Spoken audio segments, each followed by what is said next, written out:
Oi, boa noite. Esse é mais um encontro do Grupo de Estudo de Direito Sistêmico, onde a gente faz a leitura e o debate do livro do Bert Hellinger, Ordens da Ajuda. Esses encontros acontecem todas as terças-feiras, das 8h30 às 9h30. E quem tiver dúvida, quem ouvir depois os encontros pelo YouTube, porque a gente grava, todos eles pertencem a uma playlist que está no YouTube.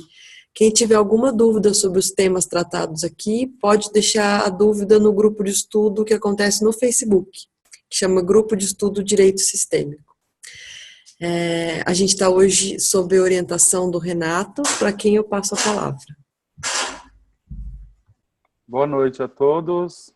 É um prazer estar aqui novamente com vocês. E, como a Alice disse, nós vamos dar continuidade à leitura do Bert Hellinger, A Ordens da Ajuda. E quem vai fazer a leitura para a gente hoje vai ser a Larissa. Nós paramos na página 179, a relação A3. Então, Larissa, podemos começar. Okay. Por favor. A relação A3. Participante. Trabalho com um casal, mas atualmente apenas com a mulher. Há 2 anos atrás tiveram uma crise matrimonial. Hellinger interrompe. Isso basta. Trata-se então de um casal que teve uma crise matrimonial e agora você continua trabalhando com a mulher. Eu entendi corretamente? Participante. Sim. Hellinger para o grupo. O que aconteceu nesse meio tempo? Para participante. Devo lhe demonstrar o que aconteceu? Hellinger escolhe representantes para o marido e para a mulher e os coloca um em frente ao outro e posiciona o participante também na constelação. Hellinger para o grupo. Agora vamos observar o que acontece. O participante olha alternadamente para o marido e para a mulher. Ele se aproxima um pouco do marido, que começa a dar pequenos passos em direção à mulher. Esta permanece imóvel. Após um tempo, Hellinger vira o participante. Hellinger para o marido. Que tal agora? Melhor ou pior? Marido. Melhor. Risadas no grupo. Hellinger para a mulher. Que tal? Melhor ou pior? Mulher. Eu ainda estou tremendo muito, ainda não sei. Hellinger para o grupo. É uma relação A3, porque ele trabalha sozinho com ela. Entrou numa relação A3. Ele se coloca no meio dessa relação. Para os representantes, eu lhes agradeço. O participante ri. Hellinger para o participante. Isso nos mostra como a ajuda pode ser perigosa. Quando o participante quer dizer algo, espere, vou explicar algo ainda. Nós tivemos todas as informações aqui. Não precisei saber de mais nada. Hellinger para o grupo. O que aconteceu exatamente? Ele teve compaixão pela mulher. Por isso, ela ainda vem para ele e excluiu o marido. A mulher se comporta perante ele como uma criança e ele se comporta perante ela como uma mãe. Se ele se comportasse como um pai, o marido teria um lugar em seu coração, mas ele se comporta como uma mãe. Muitos terapeutas se comportam em relação ao cliente como mães. Todos que fazem isso não têm respeito pelos homens e excluem os pais e os homens. Essa é a consequência desta assim denominada relação terapêutica. Para o participante, você vê como ela é perigosa. Para o grupo, e como se deve ser cauteloso desde o início para não cair num tipo tal de relação. Nós caímos nisso quando o cliente se apresenta como necessitado. Para o participante, então, os seus instintos maternais são despertados. Isso é, na verdade, maravilhoso, mas não ajuda nada. O participante ri. Participante.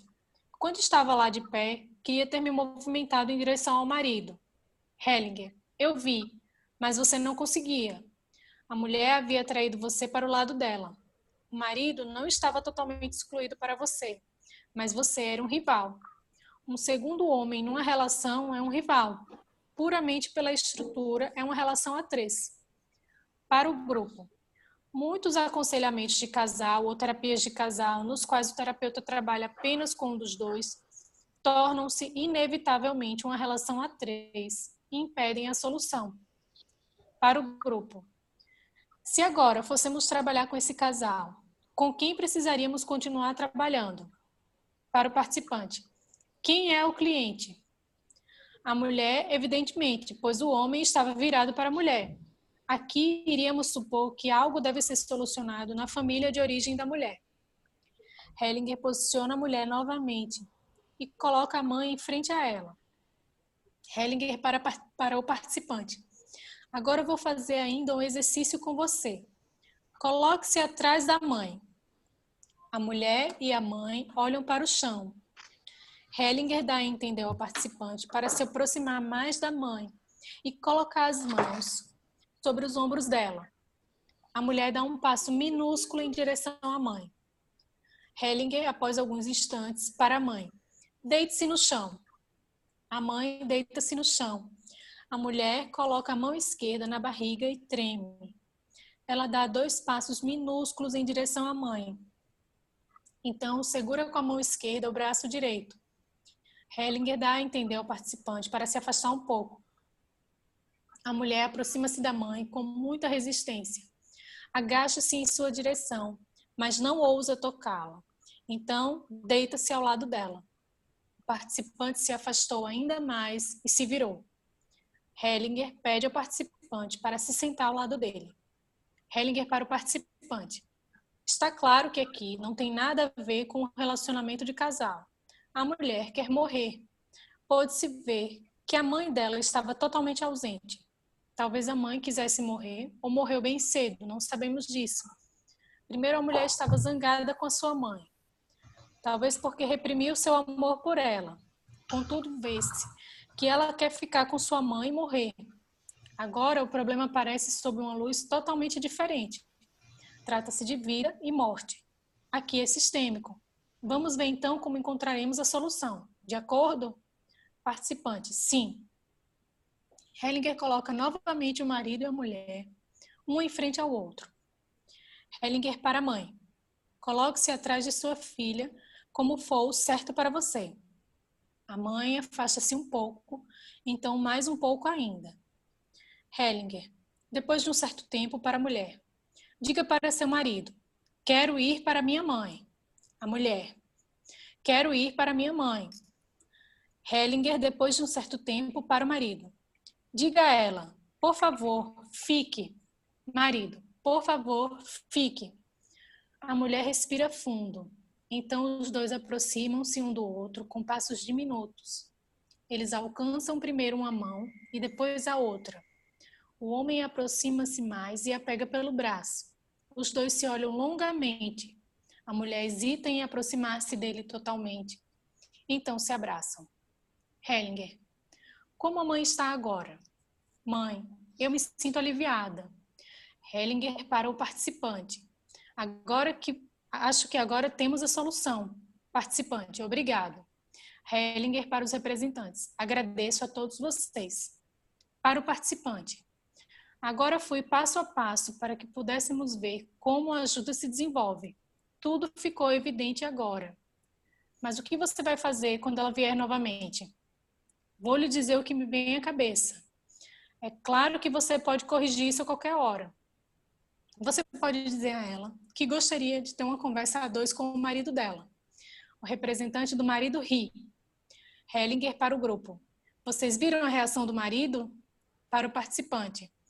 E quando o marido vier, você lhe diz que a sua impressão é de que sua mulher quer partir, até mesmo que ela quer morrer, e ele deve lhe dizer algo sobre a família de origem dela.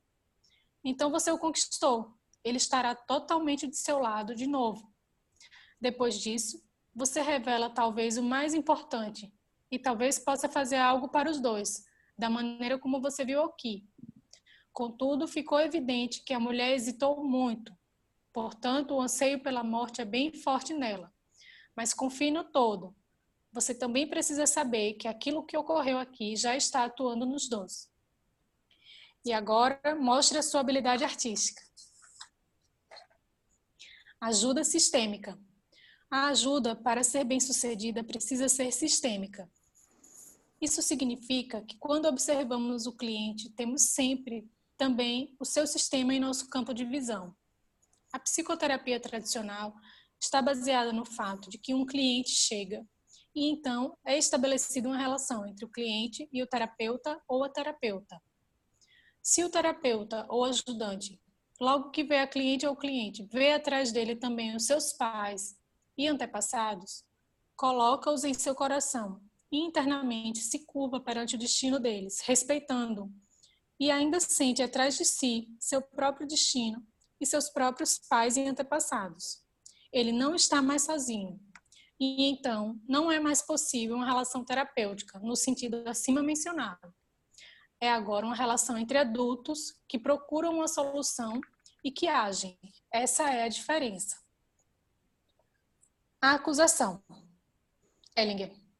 Alguma pergunta, talvez? Participante. O que você acabou de dizer tem a ver com aquilo que você diz que é um lugar ruim para o terapeuta quando fica atrás do cliente? Hellinger. A maioria dos clientes reclamam sobre algo, sobre uma pessoa ou sobre uma situação.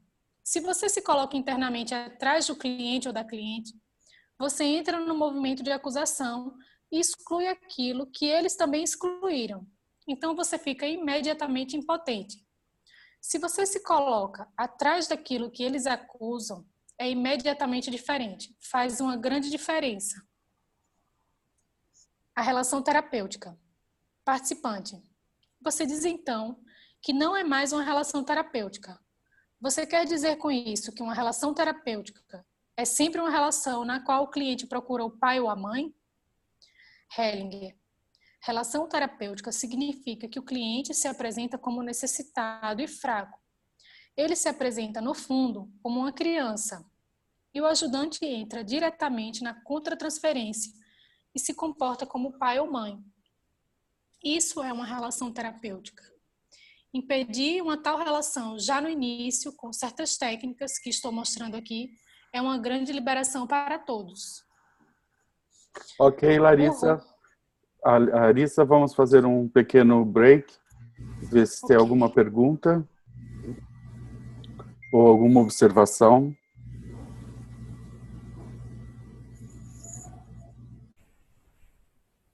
Acho que não, né? Então podemos prosseguir, Larissa, por favor.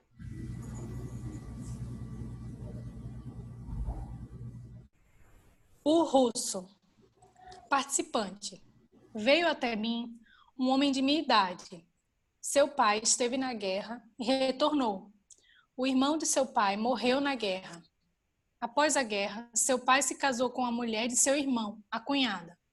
Esse irmão tinha um filho que o pai do homem adotou. Hellinger. Essa é uma situação que temos muito frequentemente na Alemanha. Alguém tem sua mãe às custas de um homem que morreu na guerra. Esse aqui é o caso. Onde está a salvação para o cliente? Participante. Que ele tome a mãe. Hellinger. A salvação vem, provavelmente, de seu tio, que morreu na guerra. Vamos verificar isso. Vamos constelar o cliente e o tio. Então veremos o que há entre os dois. Para o grupo. No início de uma constelação, trata-se de perceber exatamente de que pessoas necessitamos e trabalhar apenas com elas. Só quando alguém precisa ser acrescentado, ele é posicionado, não antes. Hellinger escolhe representantes para o filho e para o tio que faleceu na guerra, e os coloca um em frente ao outro. Depois de um certo tempo, Hellinger coloca o pai ao lado do irmão que faleceu na guerra. O tio que faleceu na guerra coloca a cabeça no ombro do irmão. Este coloca o braço em torno dele e o segura firme. O tio está muito triste. O filho está indeciso e quer se virar. Ele dá alguns passos para o lado e cerra os punhos. Hellinger para o participante. Você sabe onde o tio faleceu? Participante. Ele esteve na Rússia. Hellinger escolhe um representante para um russo e o coloca também na constelação. Quando o russo foi posicionado, o filho se virou e voltou alguns passos. Depois de um certo tempo, o russo ajoelha-se e deita-se do lado direito, atrás dos irmãos. O filho está indeciso, vira-se brevemente e depois volta a se virar com punhos cerrados. Os dois irmãos viram-se para o russo morto. Este se afasta deles, arrastando e deita-se de bruços. O tio falecido se agacha e deita-se ao lado dele. Ele toca o russo com a mão, mas este se defende e se afasta. Então o empurra também com os pés. O filho está o tempo todo com a mão direita nas costas. Hellinger o conduz até o russo morto. O filho agacha e deita-se ao lado dele. Ele continua ainda com a mão direita nas costas. O tio falecido tenta se aproximar do russo. Contudo, este se afasta cada vez mais dele. Então Hellinger coloca a mãe do filho. A mãe e o pai se aproximam agora do morto, que está no chão, e do filho deles. O pai se ajoelha e puxa o filho para si. Este coloca a cabeça em seu colo. O pai o segura firme e o filho começa a soluçar alto. A mãe também se ajoelhou. Hellinger para a mãe. Coloque uma mão no russo e a outra no seu primeiro marido falecido.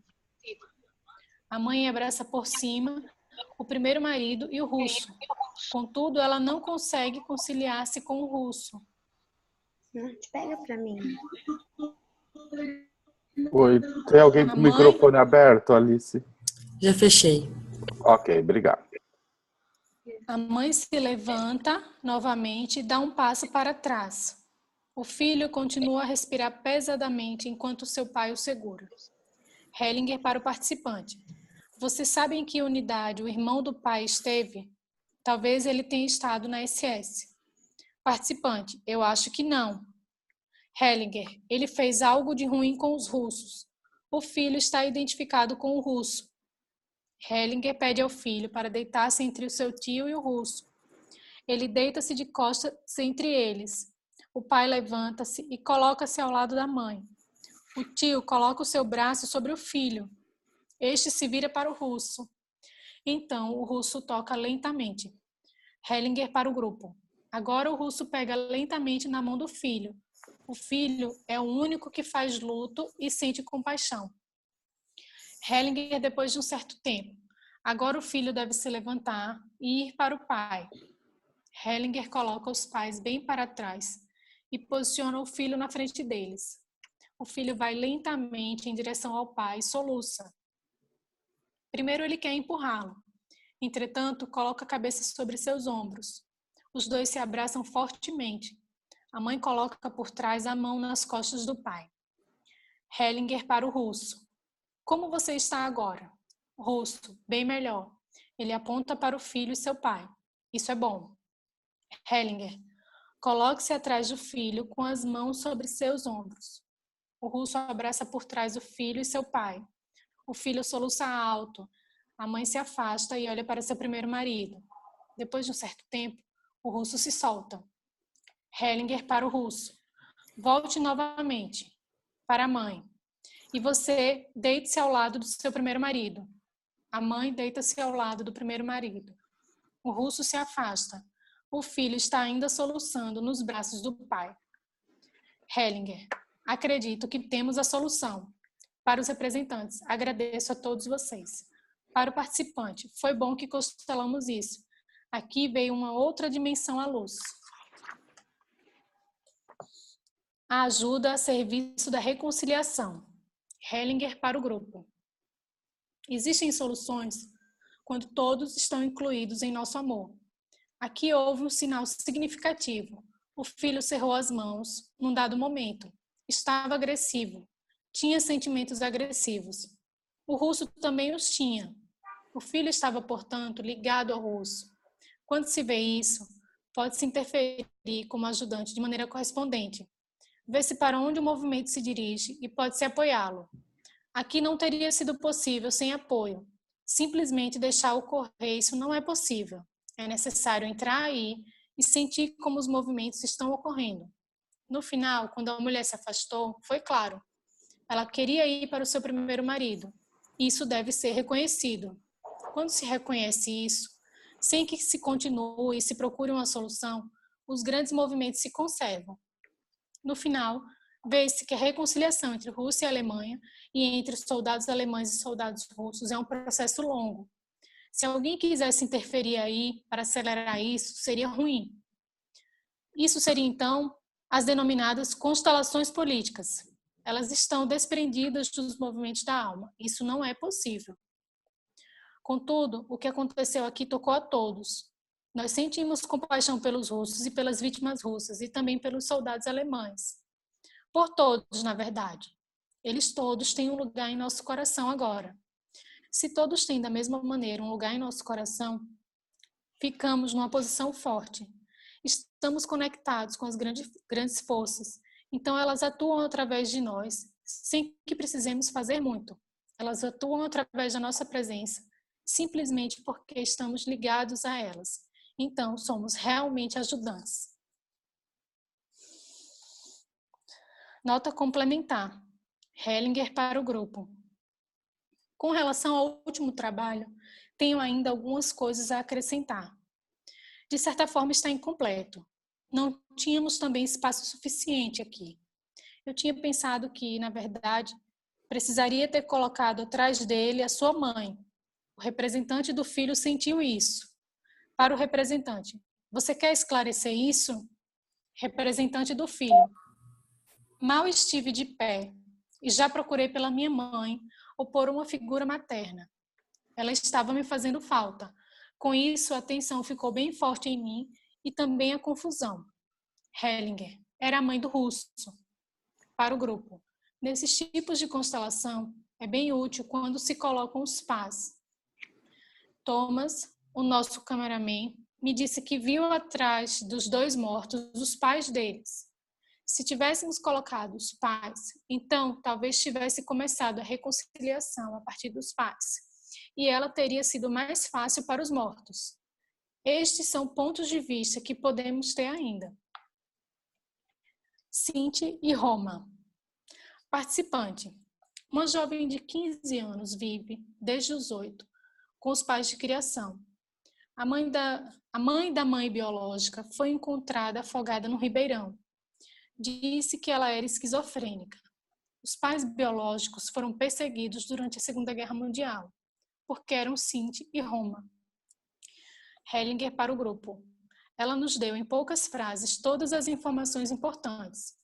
Para a participante, o que você fez foi muito bom. Agora sabemos imediatamente como podemos trabalhar. Por que a jovem não ficou com seus pais? Participante, as crianças quase morreram de fome. Os pais não conseguiram cuidar delas. Por isso, deram as crianças para os pais de criação, porque eles podiam cuidar melhor delas. Hellinger. Que tipo de perseguição foi essa dos Cinti e Roma? Participante. Não sei nada sobre isso.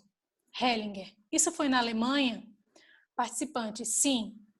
Hellinger para o grupo. Se deixarmos que isso atue em nós, podemos sentir onde está a energia mais forte, em que tema e em que pessoas. Inicia-se então com eles. Para a participante. Com quem está a maior energia para você? Participante. Com os pais biológicos. Hellinger. Com o Cinti e Roma? Participante. Sim. Hellinger. Para mim também. Ali está a energia mais forte, por isso vou começar com eles. Hellinger escolhe representantes para os pais, coloca-os um ao lado do outro e coloca 4 representantes para os perseguidores na frente deles. O primeiro perseguidor se vira. O segundo se sacode e tosse. O pai olha para o chão. Hellinger escolhe 4 representantes para os Cinti e Roma, que foram assassinados, e os deixa se deitarem de costas no chão. O pai e a mãe colocam os braços um ao redor do outro. O pai soluça alto. Hellinger coloca uma representante da jovem também. A filha ameaça cair. Hellinger coloca representantes para os pais de criação. A mãe de criação apoia a filha. Ela olha para o pai, que continua soluçando alto. Então, a filha olha também para os pais e soluça. Os pais de criação conduzem a filha para seus pais. Eles se abraçam, soluçando. Nesse meio tempo, o segundo perseguidor se deita ao lado da 4ª vítima e a abraça. O primeiro perseguidor se coloca ao lado da 3ª vítima. Hellinger olha então a filha em frente aos pais e os pais de criação atrás dela. A filha limpa as lágrimas do rosto. Hellinger para a filha. Que tal agora? Filha. Ainda estou um pouco triste, mas faz bem. Hellinger para os pais. Agora coloquem a filha no meio e dirijam-se às vítimas e façam uma reverência a eles. Eles se colocam em frente das vítimas e se curvam profundamente. Os pais de criação também se viram para as vítimas. Hellinger, depois de um certo tempo, para os pais e para a filha. Agora virem-se. Hellinger para os pais de criação. Coloquem-se atrás dela. Hellinger para a filha. Que tal agora? Filha, bem mais leve. Pai, agora está bem. Mãe, melhor. Pai de criação, um pouco melhor. Mãe de criação, eu me sinto desamparada, totalmente desamparada. Pai de criação, olha para as vítimas. Ainda estou entre eles. Hellinger vira os pais de criação para as vítimas. Hellinger para os pais de criação. Façam uma reverência também. Os dois fazem uma profunda reverência. Hellinger após alguns instantes. Agora, endireitem-se e virem-se. Hellinger para os pais de criação. Que tal agora? Pai de criação, melhor. Mãe de criação, melhor. A filha e os pais olham-se carinhosamente. Os pais colocam os braços ao redor dela. Eles dão ainda alguns passos para frente. O luto que soluciona. Hellinger para o grupo. Aqui ficou evidente algo de essencial para a solução. O passado pode ser passado somente depois que tivermos feito luto pelos mortos, pelas vítimas e quando também permitimos que os agressores façam luto pelas vítimas. Simples assim. Então se faz uma reverência a eles e se vira para o futuro. Só assim os mortos encontram a sua paz e os vivos ficam livres para o seu futuro. Portanto, o luto é a condição prévia para que algo possa ficar no passado. É também a condição prévia para a reconciliação, o luto conjunto. Contudo, se virarmos novamente em direção aos mortos, alguns querem ainda satisfazer os mortos, por assim dizer. Querem talvez se vingá-los. Então, isso é ruim para todos os envolvidos, tanto para os mortos como também para os vivos. É uma realização interna religiosa bem profunda, deixar o passado ficar no passado, sem voltar a ele. Contudo, somente depois que tivermos visto o passado, depois que tivermos visto os mortos, depois que tivermos feito uma reverência, eles podem ficar em paz. Os pais e a filha dão ainda os passos para frente. Hellinger para participante. Os pais não puderam cuidar da criança porque estavam identificados com os mortos. Está claro para você? Participante, sim. Hellinger para os representantes. Eu agradeço a todos vocês. Para participante. Com quem você trabalha exatamente? Participante, com a mãe de criação. Hellinger, você pode contar a ela o que aconteceu aqui. Isso vai lhe fazer bem. Eles ainda têm contato com os pais biológicos? Participante. O pai faleceu no ano passado. Eles estiveram no enterro com os filhos. A mãe biológica vive ainda. O irmão de 8 anos também está nessa família de criação. Hellinger. Faça um dia um encontro familiar. Talvez vocês possam mostrar o vídeo e assistir a ele juntos. Talvez isso seja uma boa ideia. Algo mais? Participante, foi isso. Hellinger, então, muito sucesso. Ok, vamos fazer mais uma parada, Larissa, por favor. Vamos ver se tem alguma pergunta, observação, mas é muito descritivo isso, não vejo muito espaço. A Valéria tem uma pergunta. Ok. Valéria, se você tiver com o microfone e quiser fazer você mesma.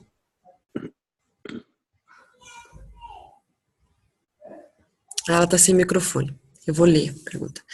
Ela pediu se poderia falar mais sobre incluir todos em nossos corações e a questão da ajuda. Sobre o que sobre a questão da ajuda? Não entendo essa pergunta. Vou esperar ela digitar no chat. Sobre a postura do ajudante. Tá. Ela fala especificamente a postura do psicoterapeuta. Perfeito.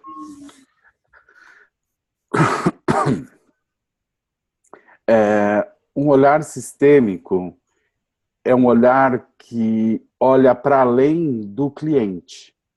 Se eu desenvolvo uma relação psicoterapeuta, eu desenvolvo uma relação com o cliente, é o terapeuta e o cliente. O olhar sistêmico é um olhar que não olha para o cliente, ele olha para o cliente e para esse todo a mais que está em volta dele. Isso significa incluir no nosso coração os pais do cliente, o destino da família do cliente e também das possíveis pessoas com quem o cliente possa estar tendo problema. Isso é ajuda sistêmica, isso é o olhar sistêmico. No olhar sistêmico, nós não desenvolvemos uma empatia individual com o nosso cliente. Nós desenvolvemos uma empatia sistêmica. E desenvolver uma empatia sistêmica é incluir a todos que estão envolvidos na questão. Não tomarmos partido e olharmos para um lugar mais amplo daqueles que estão em evidência ou em questão.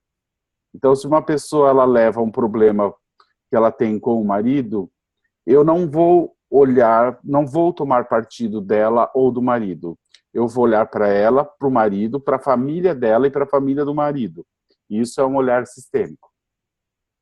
Então, incluir essas pessoas no coração significa que eu tenho uma empatia sistêmica por todos envolvidos na questão, no conflito, e para as pessoas que estão além deles, as famílias deles. Isso é darmos espaço no nosso coração, é nos dedicarmos internamente a todos que fazem parte, não excluirmos ninguém. Basicamente é isso que ele fala, e essa regra da ajuda está relacionada a isso. Não sei se eu respondi à pergunta dela. Vou ver se ela comenta alguma coisa. Larissa, que página que tá? Sim, ela agradeceu, Renato. Nós estamos na página 192, vamos começar agora o certo. Diksha, pode abrir seu microfone. Oi. Tem uma hora que ele fala da Rússia e Alemanha, ele fala de constelações políticas e diz que são desprendidas dos movimentos da alma. Será que daria para falar um pouquinho disso? Olha, o que eu entendi aí quando ele disse isso, Diksha, é que constelações políticas, quando elas são desprendidas da alma, isso não é possível ter um efeito consistente. Foi isso que eu entendi ali. Porque quando se olha para a política e isso é desconectado de uma alma maior, isso parece não ter muito resultado. Pelo menos foi isso que eu entendi. Eu precisava... Que página que está, Diksha? 188. 188? Deixa eu voltar lá um pouco, só um minuto. No meio da página. 188.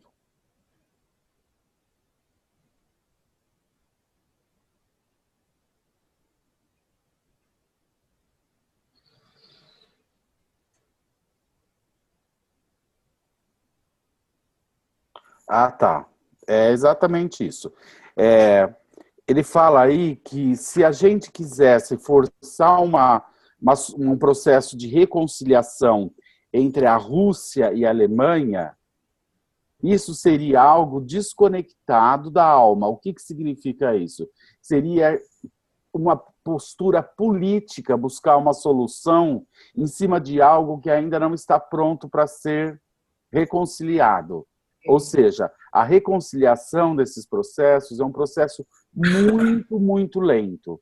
E você entrar com uma atitude política de querer buscar essa comunhão, né, essa solução, é um movimento desconectado da alma desses dois países. Ou seja, isso não funcionaria, isso não teria um efeito. É exatamente isso que ele está dizendo, foi como eu falei inicialmente. Ou seja, a solução num conflito dessa dimensão é um processo muito, muito lento. E ele só é conectado com essa alma desses dois países, que no caso seria o conflito. E ter uma atitude política no sentido de que eu busco a solução para isso, isso é uma desconexão com a alma dos movimentos profundos desses dois países. Isso não tem resultado. Por isso que ele fala, e elas estão desprendidas do movimento da alma. Isso não é possível, ou seja, é você querer antecipar uma solução de algo que precisa de muito tempo para ser solucionado. Né? Uhum. Legal. Mais alguma pergunta? Pena que o Hamilton não está aqui com a gente hoje, porque ele chegou a fazer algumas constelações que ele chamou de constelações sociais. Eu não sei se você lembra, Renato, se você lembra não, se ele chegou a falar sobre isso com você, quando ele ainda era procurador nas ações civis públicas ambientais, que eram questões super complexas, envolvendo o meio ambiente, envolvendo comunidades. Em alguns casos muito difíceis, ele usava desse recurso que ele chamou de constelação social, que não é um sistema familiar especificamente, né? É o meio ambiente, é alguma coisa maior. Seria ótimo se ele pudesse contar o resultado dessas constelações, né? Verdade, seria maravilhoso. Mas eu não falei com ele sobre isso. Ele não Eu vou procurar saber e vou convidá-lo para vir aqui um dia conversar com a gente sobre isso. Ótima ideia, Alice. Né? Mais alguma pergunta ou colocação? Deixa eu ver. A Cláudia tem. Ok, Cláudia. Oi, gente. Estão me ouvindo?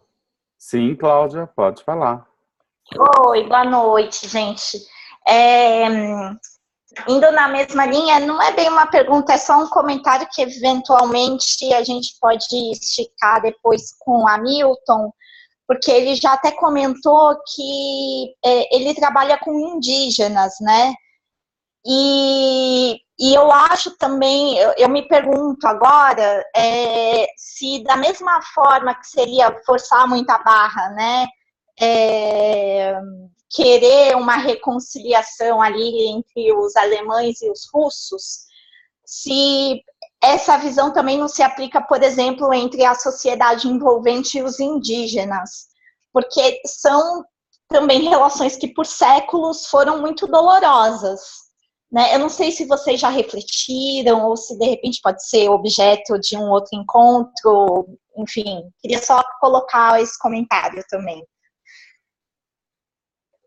Ótimo, ótimo, Cláudia. Sim, já se tem muitas reflexões sobre isso, né? E sim, isso também é um processo muito lento.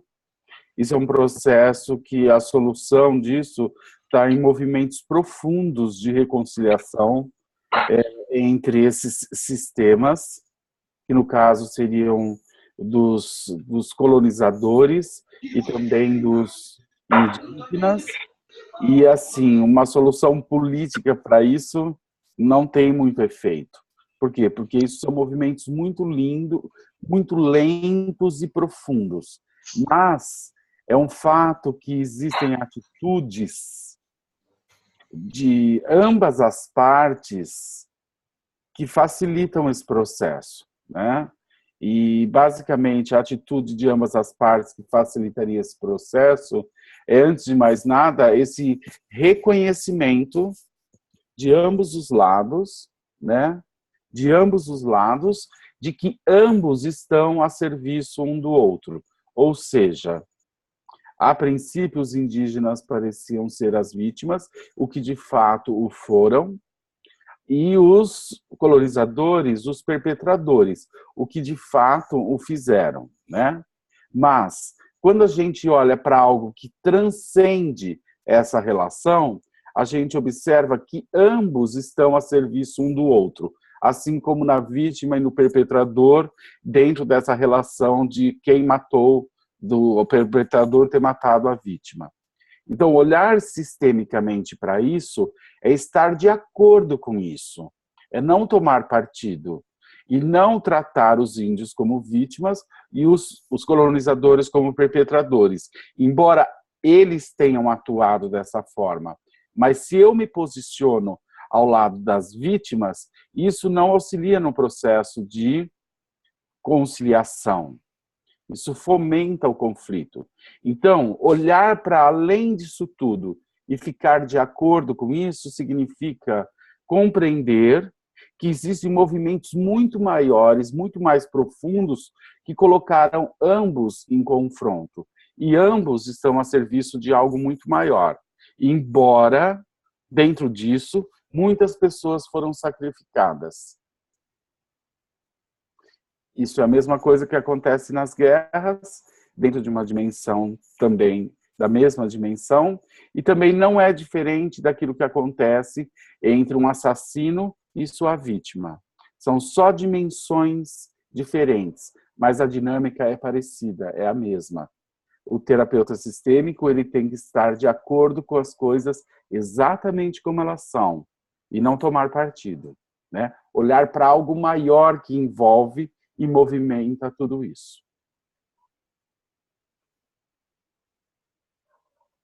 Ok, Cláudia?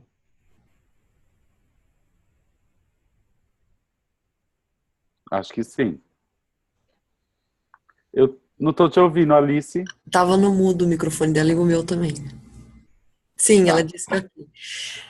Renato, quando você diz que nas guerras também acontece essa dinâmica, é no sentido dois soldados, quando estão em confronto numa guerra, em lados opostos, eles seguem ordens. Não dá para dizer que tem um soldado bom e um soldado ruim. De algum modo, os dois soldados são vítimas de uma guerra. Mesmo imaginando guerras assim, da Alemanha, por exemplo, nazista, que ninguém concorda com o movimento nazista, imagino eu, né? Se for imaginar um vilão e um bonzinho, talvez o nazismo seria o vilão. Mas um soldado que luta no exército nazista, até que ponto ele tem condições de não lutar? E em luta, ele é tão vítima quanto qualquer outro de uma guerra, que a guerra não é boa para ninguém. Numa dimensão particular, a vítima e o perpetrador, o assassino e a vítima, também eles teriam essa mesma dimensão, assim, de algum modo os dois são vítimas de um destino? Sim. Dentro dessa dimensão, ambos estão a serviço de algo maior, que num primeiro momento seria a serviço do seu país. Cada soldado está a serviço do seu país. Então, ele não está ali para fazer algo pessoal, ele está ali para defender algo grande ao qual ele pertence, que é o seu país. E ambos os lados estão na mesma condição. Então, eles se matam, não porque eles têm uma coisa particular entre eles, mas eles se matam em nome do seu patriotismo. Eles estão defendendo o seu sistema, eles estão defendendo o seu país. Então, dentro disso, eles são iguais, absolutamente iguais. Estão na mesma condição e estão ambos em busca de defender o seu sistema, que no caso é o seu país. Agora, quando nós olhamos para esse conflito o conflito em si, por si só, ele está a serviço de algo muito maior do que aquilo que se revela nesse conflito entre esses dois países. Ou seja, existem movimentos muito mais profundos que colocam ambos os países nessa condição de conflito. E, geralmente, o que tem por trás disso é a evolução. Então, a evolução, ela acontece através desses conflitos, onde o motor que movimenta a evolução é essa diferença entre aqueles que se sentem superior em detrimento a outros que eles o consideram inferior. Então, todo conflito ele está a serviço da evolução. por mais dramático que seja e por mais que vidas sejam sacrificadas. Então, olhar a nível sistêmico significa, de novo, olhar para esse algo maior que movimenta ambos os países e colocam eles dentro dessa condição. A mesma coisa com relação às religiões. Cada religião é um sistema. E uma religião se sente superior à outra. E dentro dessa dinâmica, aquele que se sente superior quer aniquilar, destruir a outra, que o considera inferior. E cada um dentro da sua religião luta defendendo a sua religião. Luta da sua própria vida em nome desse seu Deus. Mas, na verdade, quando a gente olha a nível sistêmico, nós olhamos para algo muito além disso. Nós olhamos para um movimento que coloca essas forças antagônicas em confronto. E isso não acontece à toa. Muitas vezes não conseguimos entender a serviço de que isso está. Mas é um fato que desses conflitos geralmente surge algo novo. Reflexões profundas sobre a atitude de cada pessoa ou de cada religião. As religiões, elas evoluem às custas disso, desses conflitos. Então, olhar sistêmico, como eu disse, a gente nunca se prende de um dos lados. A gente sempre olha e acolhe esse algo maior que está por trás e que muitas vezes nós não entendemos, mas nós podemos nos curvar humildemente e dizer sim e aceitar que as coisas são exatamente como elas são, mesmo que a gente não entenda para onde isso nos leva. Muitas vezes não entendemos. Na maioria das vezes não entendemos. Mas não é porque nós não alcançamos essa compreensão que não existe algo maior que esteja por trás. Nossa, Renato, que clareza. Isso é não ser inocente, né? Sim. Não ser inocente e achar que se as guerras elas existem, elas são desnecessárias. Se elas existem, é porque elas são necessárias. E olhar sistemicamente para a vida é estar de acordo com a vida exatamente como ela é. Não julgarmos. Né? O nosso julgamento é uma miopia, uma limitação da nossa percepção do sentido desse algo muito maior e que nós não conseguimos entender.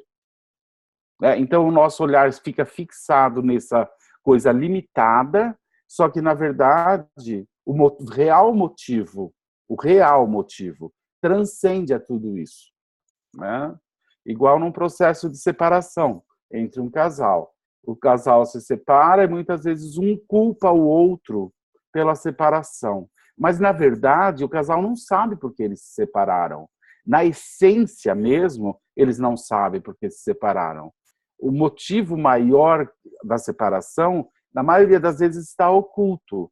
E provavelmente, e com muita frequência, é porque permanecer juntos impediria o crescimento deles. Só que eles normalmente não têm essa consciência. Então, eles buscam essa justificativa para não viver a dor da separação, culpando um ao outro. Só que isso não soluciona nada.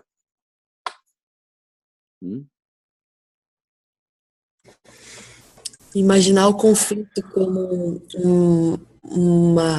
um instrumento de evolução faz todo sentido. Mesmo olhando para a guerra, que é tão cruel sempre. Mas é difícil a gente evoluir na zona de conforto, né? Estando tudo bem. Das pequenas coisas, assim. Até em relação à nossa saúde, assim. Geralmente a gente se cuida quando fica doente e fala, meu Deus, agora eu tenho que parar de comer, sei lá, açúcar, sal.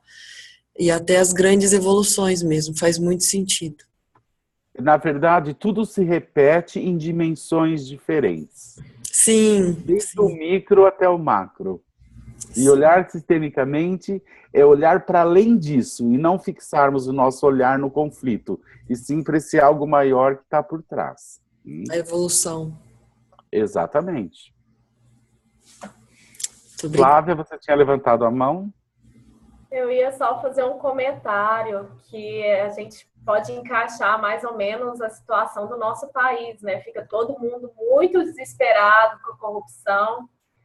E eu falo, não, gente, calma, tem um motivo, né? A gente precisava chegar no fundo do poço para ver se as coisas se modificavam. Então, tem que acreditar, tem que ter esperança.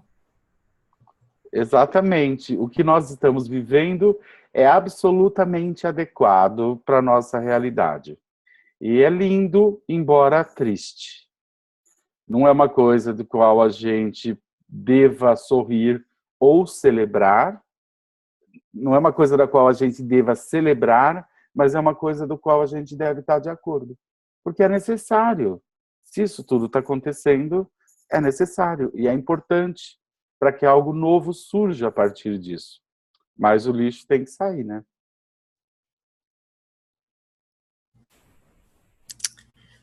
Tem vários comentários aqui no chat. Eu vou ler. Que explicação maravilhosa, Renato. Gratidão. Disse a Valéria. A Soraya falou. Excelente, Renato. Gratidão pela abordagem. A Elisângela também agradeceu. Muito bom. E a Fátima também disse. Muito bom, como sempre. Obrigada, Renato. Estou atuando no juizado com violência doméstica. Você teria alguma correlação para fazer nestes casos? Fátima, você está com o microfone? Se você quiser abrir e falar mais sobre a sua atuação, fique à vontade.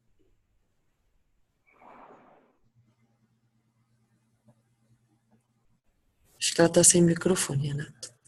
Tá. Ok, sobre violência doméstica. Quando eu olho para esse tema, violência doméstica, a tendência é que as pessoas imediatamente elas tomam um partido.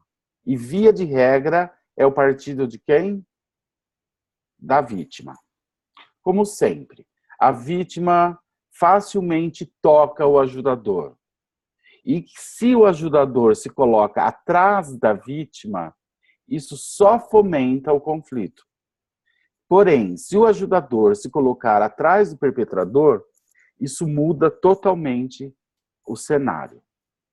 Na maioria das vezes, essa questão do conflito familiar, a maioria das vezes busca-se uma explicação atrás disso em cima do machismo ou do feminismo, dessa questão do homem e da mulher, ou da falta de respeito do homem com a mulher.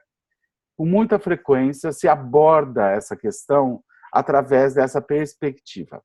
Mas, de novo, olhar sistemicamente significa olhar para algo muito maior que está por trás disso. E aí, muitas vezes, a gente se surpreende quando a gente amplia o nosso olhar. E muitas vezes o que a gente observa nessa situação é que tanto o agressor como a vítima, com muita frequência, ambos querem morrer. Essa, normalmente, é a dinâmica por trás disso. Então, muitas vezes, o perpetrador agride porque ele quer que a vítima reage e o mate. E outras vezes é exatamente o contrário. A vítima provoca gravemente o perpetrador, porque, no fundo, essa pessoa quer morrer, mas não tem coragem de se matar. Então, a minha experiência nessas questões de conflitos, onde existem vítimas e agressores, o que tem por trás, quando eu amplio o meu olhar para algo que vai além da consciência que se revela ali, é que um ou ambos querem morrer. É isso que a gente observa.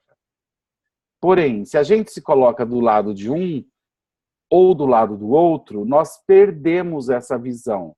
Nós perdemos a condição de olhar para esse algo mais amplo que atua através dessa relação. Então, nesses casos, ajuda muito quando nós podemos olhar para algo além. E, ao olharmos para esse algo maior, com muita frequência se revela a dinâmica que está por trás.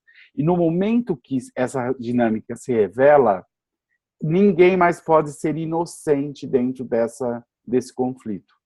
Então, se ao olhar maior eu vejo que a vítima quer morrer, ao expor isso, o agressor já não consegue mais fazer do mesmo jeito. E a vítima já não vai mais conseguir também lidar do mesmo jeito.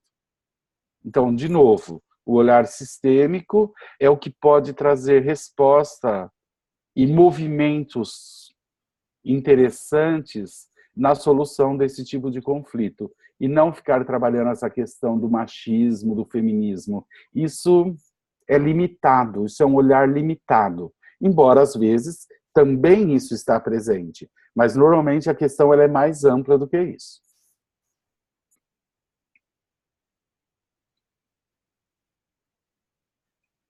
Mais alguma pergunta ou mais algum complemento?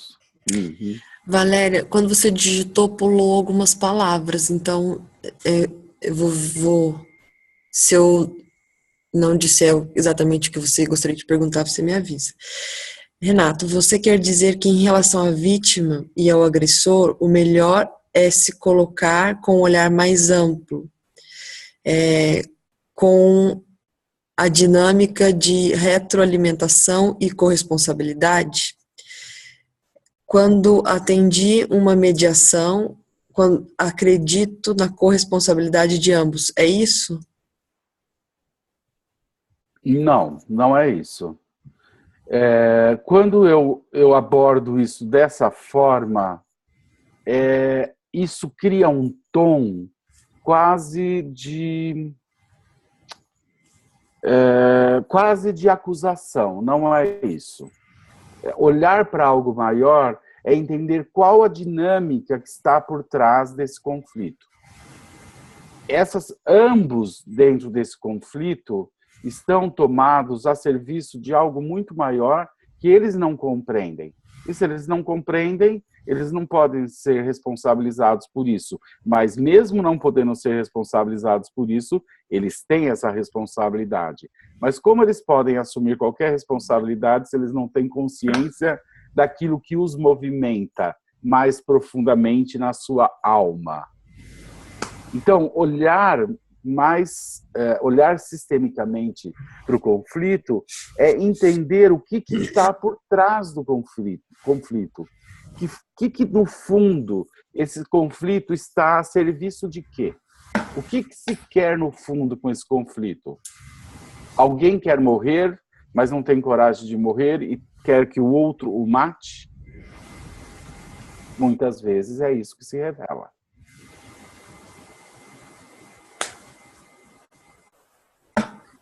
Então, olhar sistemicamente é olhar para o mais amplo, é não ficar preso na dualidade, é não se prender no conflito, é olhar para o algo maior, que é onde pode surgir a solução, é onde acrescenta, e é onde as pessoas deixam de estar inocentes, aprisionadas nessa dinâmica de quem está certo, quem está errado, quem é o bonzinho e quem é o mauzinho.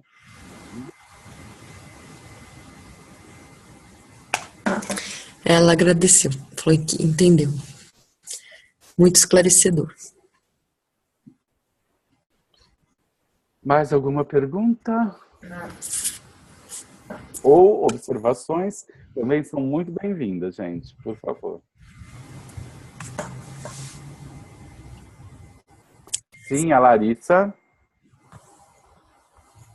Renato, quando não é possível trabalhar ainda fazendo constelação nesses conflitos que envolvem violência doméstica, a postura do profissional, tanto na profissional que faz o atendimento na mediação, como o juiz, promotor, defensor, advogado, esse olhar ele já traz mudança, ele já é impactante, esse olhar para o todo, esse reconhecimento de que eles estão a serviço de algo muito maior, ou não?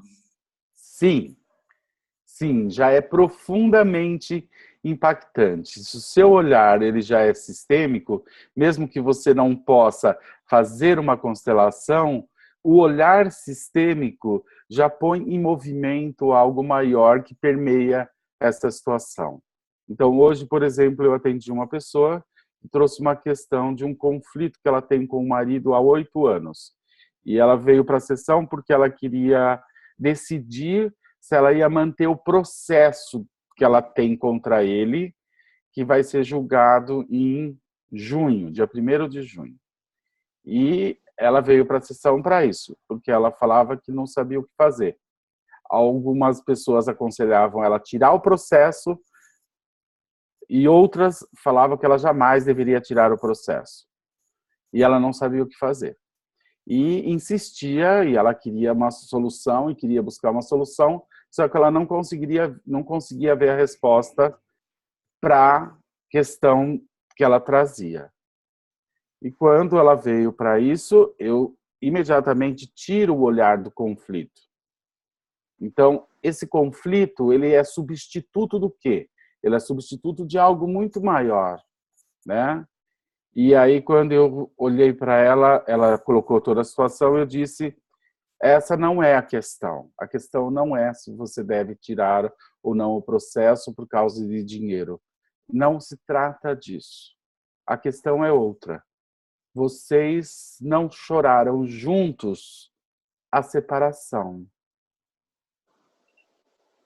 A hora que eu falei isso, ela desabou a chorar, e aí ela começou a falar da tristeza e da dor dela de ter se separado, e que realmente ela nunca tinha demonstrado a ele nenhuma vez o quanto tinha sido dolorido e triste, e que ela não tinha chorado nenhuma vez diante dele, e que ele o tempo todo ficava falando do sofrimento dele, que ele nunca aceitou a separação. E no momento que ela olhou para a dor dela e pôde viver essa dor, desapareceu todo o conflito.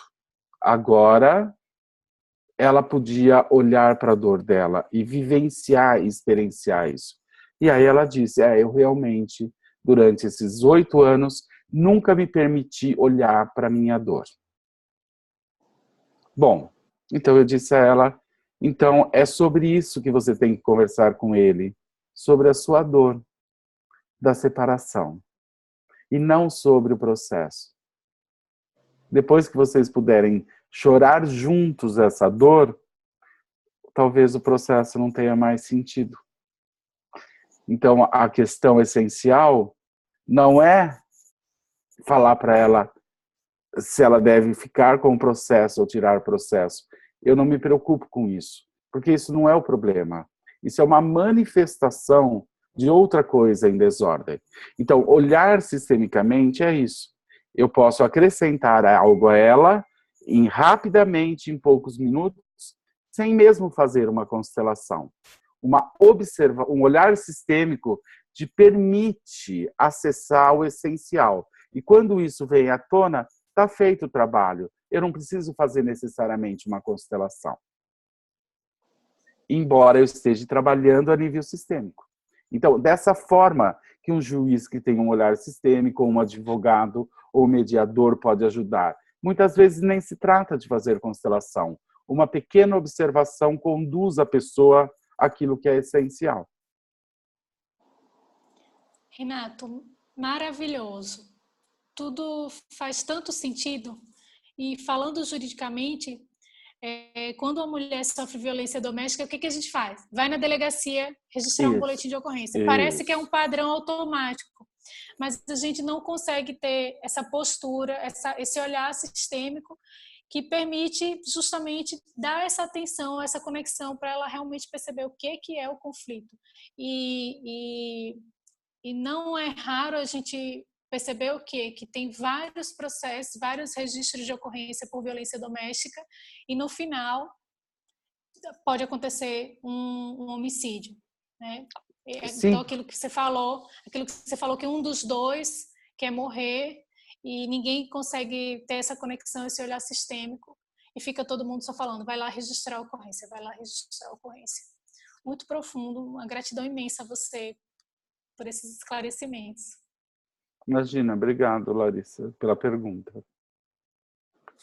Bom, mais alguma pergunta, Alice, ou é isso por hoje? Acho que é isso. Só de te ouvir contar a história já reverbera em mim, assim, é muito forte mesmo. Isso é muito lindo. Obrigada, Renato. Imagina. A Bom, Valéria, a Mônica, a Flávia, tá todo mundo te agradecendo. A obrigado. Sayonara Crema também.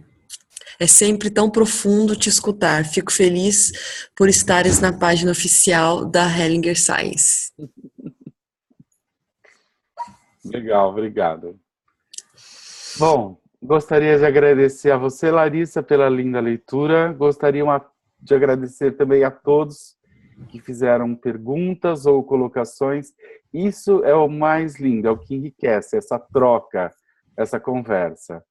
E mesmo quero agradecer a todos que, mesmo não fazendo perguntas, estão aí presentes, mantendo uma energia tão linda nesses encontros. Muito obrigado a todos, boa noite, até terça-feira, e devolvo a palavra à Alice.